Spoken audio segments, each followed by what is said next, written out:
আসসালামু আলাইকুম ওয়া রাহমাতুল্লাহ। ফরজ নামাজের পর ইয়া জাল জালালি ওয়াল ইকরাম 7 বার পাঠ করলে আল্লাহ তাআলা আপনাকে বিশেষ কিছু পুরস্কার দান করবেন। যেই পুরস্কারগুলো আপনার জীবনে এলে আপনার জীবন একেবারেই ধন্য হয়ে যাবে। প্রিয় দর্শক, এমন গুরুত্বপূর্ণ পুরস্কারগুলো পেতে হলে আজকের ভিডিওটি আপনাকে সম্পূর্ণ দেখতে হবে। আমি বিশ্বাস করি যে ব্যক্তি ইয়া জাল জালালি ওয়াল ইকরামকে ভালোবাসে, আল্লাহ তাআলাকে ভালোবাসে, নবী মুহাম্মদ সাল্লাল্লাহু আলাইহি ওয়াসাল্লামকে ভালোবাসে, সে আজকের ভিডিওটি সম্পূর্ণ দেখবে এবং এইখান থেকে আমলটি পরিপূর্ণভাবে শিখে পরবর্তীতে সেও প্রত্যেক ফরজ সালাতের পর উক্ত আমলটি করে মালিকের দরবারে দোয়া করবে ইনশাআল্লাহ ইনশাআল্লাহ। তো প্রিয় দর্শক, আজকের ভিডিওটি একজন মুমিন মুসলমানের জন্য খুবই গুরুত্বপূর্ণ। আজকের ভিডিওতে আমি দুইটি পার্ট আলোচনা করব। প্রথম পার্টে আলোচনা করব ফরজ নামাজ না পড়ার 15টি শাস্তি সম্পর্কে, আর দ্বিতীয় পার্টে আলোচনা করব ইয়া জাল জালালি ওয়াল ইকরাম এর সেই অজানা আমল সম্পর্কে। তাহলে চলুন প্রথম পার্টে আলোচনা করি ফরজ নামাজ না পড়ার 15টি শাস্তি সম্পর্কে। হাসরের মাঠে নামাজের মাধ্যমে হিসাব নিকাশ শুরু হবে। যার নামাজ সঠিক হবে তার অন্যান্য আমলও সঠিক বলে বিবেচিত হবে, আর যার নামাজ অসুন্দর হবে তার অন্যান্য আমলও অসুন্দর বলে গণ্য হবে। তাই প্রত্যেক মুসলমানের উচিত গুরুত্ব সহকারে নামাজ আদায়ে সচেষ্ট থাকা। যে ব্যক্তি নামাজের ব্যাপারে অলসতা করে তাকে 15 ধরনের শাস্তি দেওয়া হবে। তার মধ্য থেকে 5 ধরনের শাস্তি দুনিয়াতে, 3 ধরনের শাস্তি মৃত্যুর সময়, 3 ধরনের শাস্তি কবরে, 4 ধরনের শাস্তি কবর থেকে উঠানোর পর দেওয়া হবে। দুনিয়াতে যে 5 ধরনের শাস্তি দেওয়া হবে তা হলো: নম্বর 1, তার জীবনের বরকত ছিনিয়ে নেওয়া হবে। 2, তার চেহারা থেকে নেককারের নূর দূর করে দেওয়া হবে। 3, তার নেক কাজের কোনো বদলা দেওয়া হবে না। 4, তার কোনো দোয়া কবুল হবে না। 5, নেকবান্দাদের দোয়ার মধ্যে তার কোনো হক থাকবে না। আর মৃত্যুর সময় যে 3 ধরনের শাস্তি দেওয়া হবে তা হলো: নম্বর 1, কষ্ট ও অপমানের সঙ্গে সে মৃত্যুবরণ করবে। 2, ক্ষুধার্ত অবস্থায় সে মৃত্যুবরণ করবে। 3, এমন পিপাসার্ত অবস্থায় সে মৃত্যুবরণ করবে যে সমুদ্র পরিমাণ পানি পান করলেও তার পিপাসা মিটবে না। নাউজুবিল্লাহ। কবরে যে 3 ধরনের শাস্তি দেওয়া হবে সেগুলো হলো: নম্বর 1, কবর তার জন্য খুব সংকীর্ণ হয়ে যাবে। এমন সংকীর্ণ হবে যে রাসূল সাল্লাল্লাহু আলাইহি ওয়াসাল্লাম বলেন, কবরের 2 পাশের মাটির চাপে এক পাশের বুকের হাড় আরেক পাশে ঢুকে যাবে। নম্বর 2, তার কবরে আগুন জ্বালিয়ে দেওয়া হবে। নম্বর 3, তার কবরে এমন একটি সাপ নিযুক্ত করা হবে যে সাপের চোখ হবে আগুনের, নখগুলো হবে লোহার, তার প্রত্যেকটি নখ লম্বা হবে 1 দিনের দূরত্বের পথ। ওই সাপের আওয়াজ হবে বজ্রের আওয়াজের মতো বিকট। সাপ ওই বেনামাজিকে বলতে থাকবে, আমাকে আমার রব তোমার জন্য নিযুক্ত করেছেন যাতে ফরজ নামাজ নষ্ট করার কারণে তোমাকে আমি দংশন করি।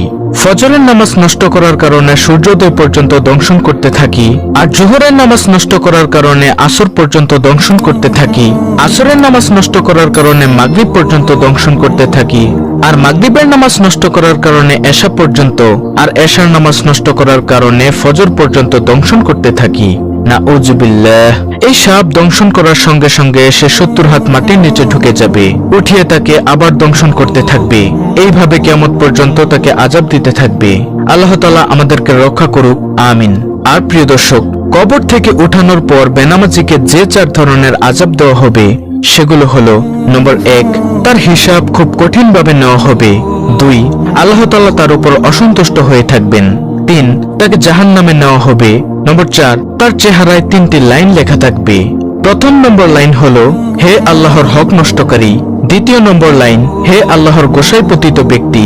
তৃতীয় নম্বর লাইন, তুমি দুনিয়াতে যেমন আল্লাহর হক নষ্ট করেছিলে তেমনি আজ আল্লাহর রহমত থেকে তুমি নৈরাশ। এই 3টি লাইন লেখা থাকবে। প্রিয় দর্শক, এইভাবে বেনামাজিকে 15 ধরনের শাস্তি দেওয়া হবে। আল্লাহ রাব্বুল আলামিন আমাদের সবাইকে 5 ওয়াক্ত নামাজ যথাযথভাবে আদায় করার তৌফিক দান করুন, আমিন। দর্শক, কেন আমরা নামাজ আদায় করব না? রাসূল সাল্লাল্লাহু আলাইহি ওয়াসাল্লাম হাদিসের মধ্যে কত সুন্দরভাবে বলেছেন। তিনি বলেন, হে সাহাবায়ে কেরাম, শোনো, তোমাদের কারো বাড়ির পাশে যদি একটি প্রবাহমান নদী থাকে, সেই নদীতে যদি সে ব্যক্তি দৈনিক 5 বার গোসল করে তার শরীরে কি কোনো ময়লা থাকতে পারে? তখন সাহাবায়ে কেরাম বললেন, না ইয়া রাসূলুল্লাহ সাল্লাল্লাহু আলাইহি ওয়াসাল্লাম, তার শরীরে কোনো ধরনের ময়লা থাকতে পারে না, সে ব্যক্তি একেবারে পরিষ্কার পরিচ্ছন্ন হয়ে যায়। তখন নবী করিম সাল্লাল্লাহু আলাইহি ওয়াসাল্লাম বলেন, হে সাহাবায়ে কেরাম, শোনো, কোনো ব্যক্তি যদি 5 বার অজু করে সুন্দরভাবে অজু করে 5 ওয়াক্ত নামাজ সুন্দরভাবে আদায় করে তার শরীরেও কোনো গুনাহের ময়লা থাকতে পারে না।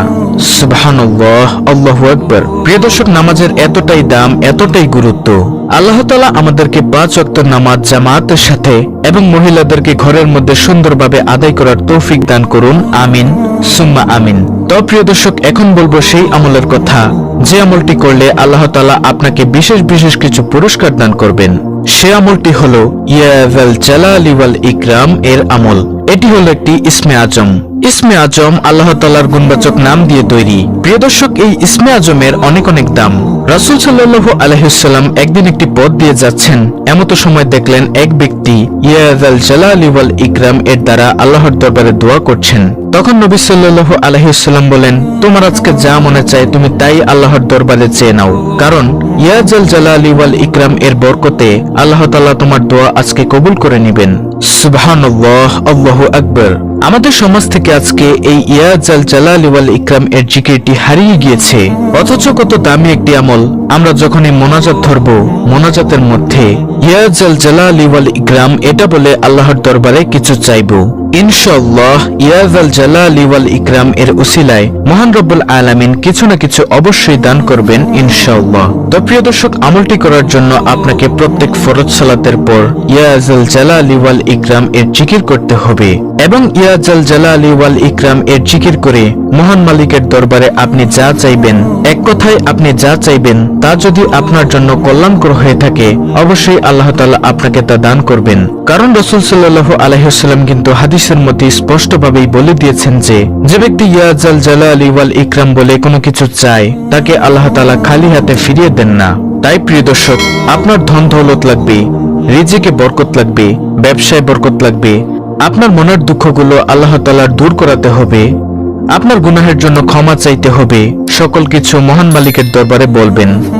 ইনশাআল্লাহ ইয়া যাল জালালি ওয়াল ইকরাম এর বরকতে আল্লাহ তাআলা অবশ্যই দোয়া কবুল করবেন। এছাড়া আপনাকে বিশেষ বিশেষ কিছু পুরস্কার দান করবেন। তা হলো, যে বান্দা আল্লাহর হয়ে যায় আল্লাহ তাআলাও তার হয়ে যায়। যখন আপনি আল্লাহর পাগল হয়ে যাবেন আল্লাহ তাআলা আপনাকে গায়বী খাজানা থেকে রিজিকের ব্যবস্থা করবেন, আপনার অন্তরের মধ্যে প্রশান্তি দান করবেন, প্রশান্তিময় জীবন দান করবেন, পরিবারের মধ্যে সংসারের মধ্যে সুখ শান্তি দান করবেন ইনশাআল্লাহ, এবং সমস্ত আমল করার জন্য আপনাকে তৌফিক দান করবেন। আল্লাহ তাআলা বলেন, চেষ্টা করা বান্দার দায়িত্ব, পূরণ করার মালিক হলাম আমি আল্লাহ। অতএব প্রিয় দর্শক, আমাদের কাজ হচ্ছে চেষ্টা করা। আমরা সব সময় মহান মালিকের দরবারে বলবো, হে মালিক, তুমি আমাদের দ্বারা এমন কিছু আমল করাও যে আমলগুলো করলে তুমি খুশি এবং তোমার নবী মুহাম্মদ সাল্লাল্লাহু আলাইহি ওয়াসাল্লামও খুশি। অবশ্যই আল্লাহ তাআলা আপনাদের দ্বারা এবং আমার দ্বারা ভালো কিছু আমল করাবেন।